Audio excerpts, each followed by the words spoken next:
Hello guys from eBay. I'm sending you a video because I want to show you. I just got my controller and it's not working right. I'm gonna show you what's going on. The first problem it's with the start. Every time I press start, it gives me a credit and it's not supposed to do that.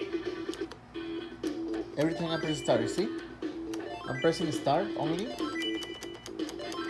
it's giving me a credit.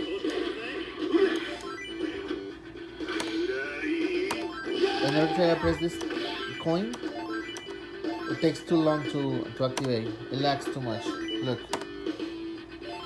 See?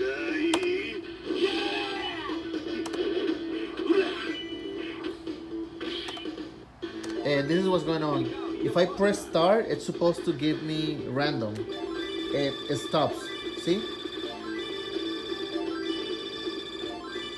It's not supposed to stop. It's supposed to go straight.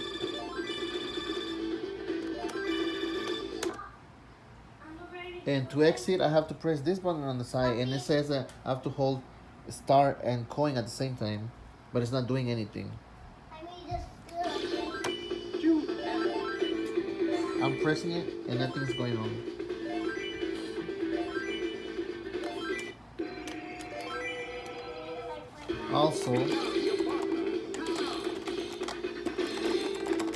Also, it doesn't jump right. See? I'm trying to jump diagonal and it doesn't respond how it's supposed to. It goes up and down, but it doesn't go how it's supposed to. Look, I'm trying to go in diagonal and it's not working right. So if you guys can, please give me a return or a refund or fix it for me or something, I will appreciate it. Maybe the joystick needs to be replaced and the main board. Thank you.